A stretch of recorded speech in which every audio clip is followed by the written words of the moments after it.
Just as Britain was settling down for a long summer of Conservative Party politics, well, the suspense has just been nipped in the bud.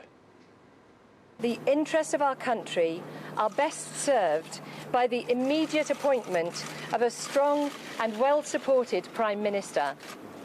I am therefore withdrawing from the leadership election, and I wish Theresa May the very greatest success. I assure her of my full support. Hear, hear. Andrea Leadsom out, Theresa May in to replace David Cameron on Wednesday as Prime Minister. The Home Secretary who voted Remain must now negotiate Britain's exit from the European Union. Even though May's pledge to abide by the results of the Brexit referendum stands, it won't be easy bargaining in Brussels when she'll have to reconcile a Tory leadership that was mostly pro-Remain with a party base that's a majority pro-Leave. And if you think the Conservatives have problems... I have lodged my papers with the General Secretary today to launch this challenge, and I'm very much looking forward to launching my campaign later today. Yeah, the opposition Labour Party announcing a new leadership contest as it tears itself apart between those that support the left-wing Jeremy Corbyn and a more centrist wing that has deserted the shadow cabinet en masse since the Brexit vote, Corbyn insisting he'll hang on. Today in the France 24 debate, we're looking at a Conservative race that was cut short and the prospect of a new Prime Minister. And joining us from Vienna, Alex Story, a representative of Leave EU Business. Thank you for being with us.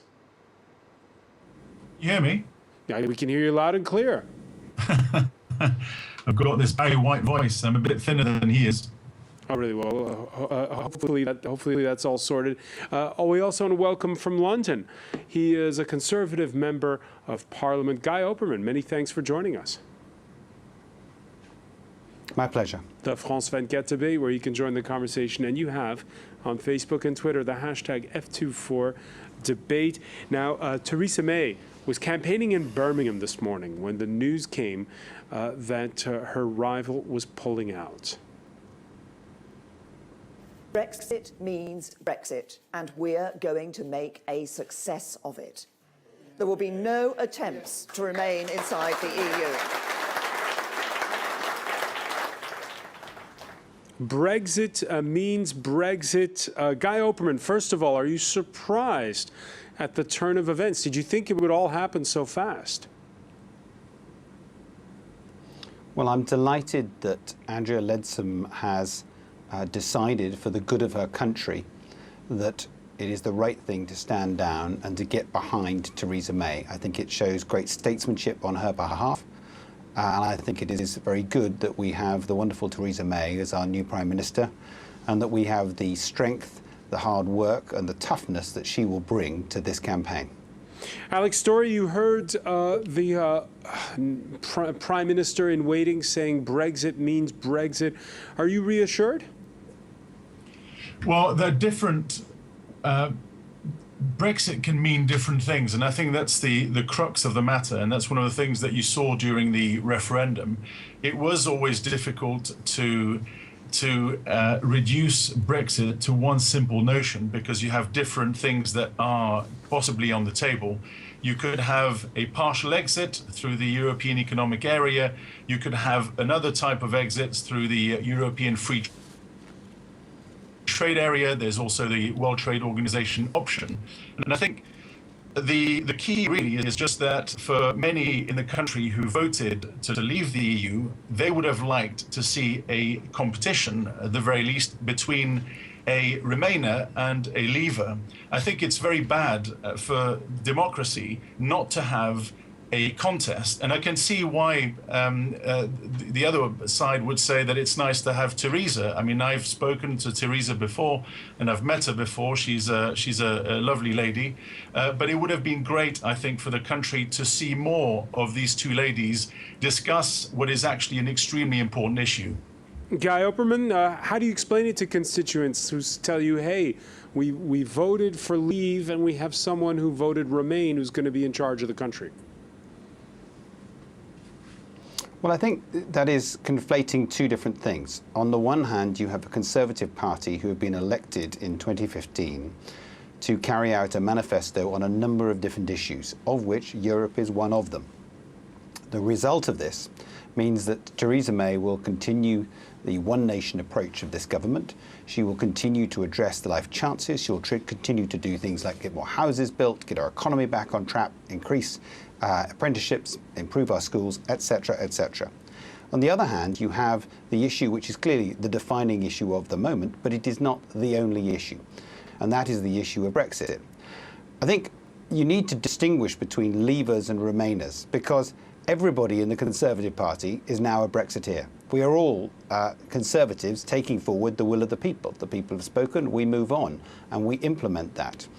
The manner of the implementation is very simple, in my view, is that we seek to obtain, and then we do obtain, the best possible deal from the European Union for the British people in the negotiations. Now, what that looks like is clearly going to be a matter for debate and discussion, both within the Conservative Party, within the wider House of Commons, and across the European Union, because it is in everybody's interests that Great Britain continues to play a major part in the European Union going forward. So I think you mustn't distinguish between what is in reality continuing the governance of this country on a multitude of issues, from defence to schools to local government, etc., and the specific issue of how it is you determine Brexit. Because it may be that some people would have liked a contest over the next 2 months on this specific issue. I want to get on and govern the country. That's what I'm interested in, and that's what the vast majority of my constituents are interested in. All right, so no power vacuum as such. We have the name of a new prime minister. We've moved things up by 2 months. Does that mean that Britain will start the clock 2 months earlier for triggering that negotiation process with the EU on leaving? Well, I think what will happen is that on Wednesday afternoon, Theresa May will become the Prime Minister. David Cameron will go and see the Queen, tender his resignation, and Theresa will see the Queen and receive the state of office. After that, she then has time to consider her position before it is that she implements Article 50. Now, I think it is helpful for both the European Union and for this country and for all aspects of business, the city and various other parts, that process of a new Prime Minister is starting soon. Because it is quite clear that if we had continued this process of the contested election up until September, that would have created instability in the markets, it would have created instability and uncertainty for business, and that would reflect both in this country and in the wider European Union. So when does she start the clock? When does she start the clock? Does she start the clock before the end of the year? I think that's a matter you're going to have to ask the Prime Minister when she becomes Prime Minister. And I think it is certainly the case that you need to assess what is the right way forward as the new Prime Minister. And I think she's going to do that. I know that you would love me to give a specific time and date and precise hour that the clock is started. I don't think that would be in the country's interest right now. And it's certainly not what the Prime Minister to be, as I said, she's going to do. Alex Story, you agree? If anything is known about... Sorry, Gary. Yeah, so this is the point really about what a contest is about. Now, I just want to say that a lot of people, and particularly on the Remain side, have downed this country, including our Chancellor, about voting Brexit. This is a continuation of essentially an establishment that doesn't quite get the message, and the people who are telling essentially their political masters what they would like. There is something in what Gary said which I think is quite absurd. We have seen a market that has been relatively calm. If you look at where the FTSE is now compared to where it was just before the referendum, for instance, you'll see that there has been very little drop-off. We are told that we need stability, but actually most democratic countries go through processes to find out who their leaders are. It's not good at all to have a prime minister that is uncontested. It doesn't work. Last time we did this in the Conservative Party, we had Michael Howard. I'm a big fan of his, but actually when he was leader, he was very difficult to sell on doorsteps. He was good for the MPs, but he was bad for the general electorate. Then we had Gordon Brown, who was also given the crown of the Labour Party, and he was a catastrophe. It is crucial for people to know who the leaders are. There is nothing that brings more instability than realizing halfway through a premiership that the person that you've put there is not quite as good as you thought. And of course, over the course of the next 6 or 7 weeks... Can we take the reasoning further and saying most of the people at Westminster were pro-Remain? Should there be, in that case, a snap general election? Well, actually, I'm completely for it. I mean, what we've seen in this referendum is the fact that the Parliament does not represent the views of their constituents. So Gary speaks very clearly about what he thinks his constituents think, but actually we know from the referendum on a crucial constitutional issue that they don't. And that's the reason why you need to have a contest. I'm completely in favor of having a general election. A general election does not create instability. The lack of contest creates one in the long term. All right, reactions coming in. This one on Twitter: Theresa May will become PM by standing back and watching the other contenders killing each other or committing suicide. Let me ask you about that, Opera, because people have said, should there be a snap general election? Is there a legitimacy problem at Westminster?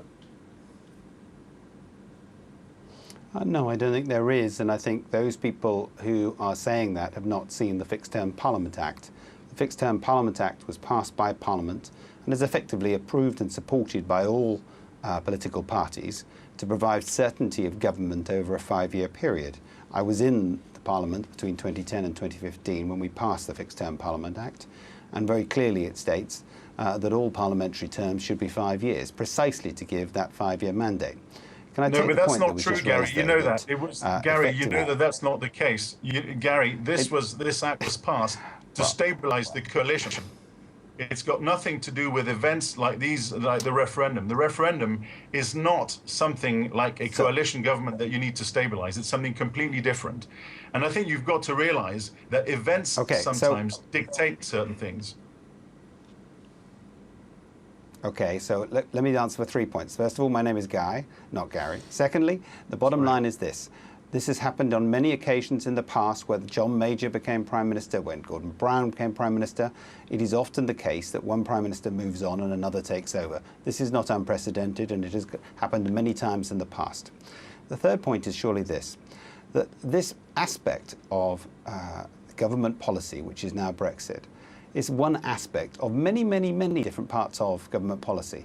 And I don't think in any way that there is anything that impacts on all the other parts of government policy which were in the Conservative manifesto and upon which the Conservative government was elected in May 2015. We are in a position that we are implementing that manifesto on the dozens of different areas that that manifesto touched upon, one of which was to hold a referendum at this during this current term of Parliament.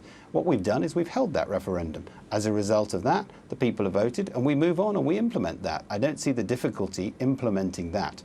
And for those who want a pure Brexit debate as to what kind of debate that should be, and therefore that can only be decided by a general election, I think they misunderstand quite the complexity of what we're going to be engaged in.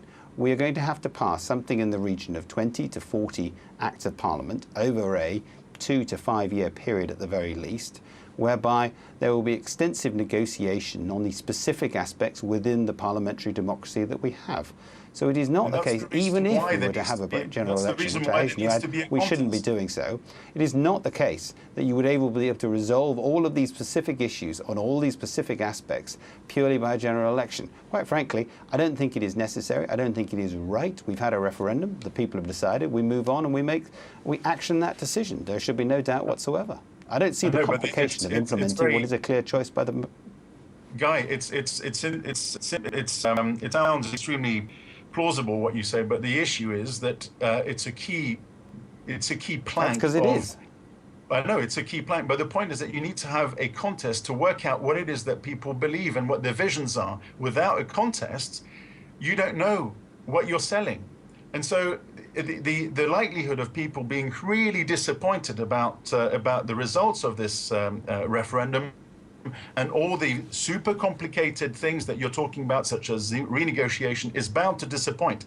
And one of the key to stopping people being disappointed is to have a contest. I'm not gunning for a general election. I'm really gunning for a leadership context within the Conservative Party. Well, you just were. I know, but because but I was talking mainly about a contest that I wanted to see a discussion, the two visions that were slightly different, but without it, you have some kind of legitimacy issue.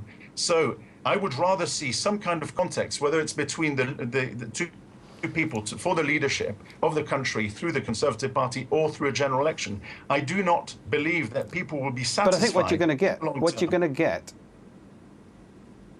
okay, but I think what you're going to get is you're going to get the Conservative Party, which had a number of cabinet ministers on one side of the fence and a number of cabinet ministers on the other side of the fence, coming together and implementing the will of the people in circumstances where we are all committed to the cause of obtaining the best possible trade and negotiated outcome for this country. Let me ask. I don't see the difficulty. Let me ask, because we're almost out of time. Alex Story, we're almost out of time. So let me just ask you, because I put the question to Guy Operman. Let me put it to you. When do you want to see the clock started?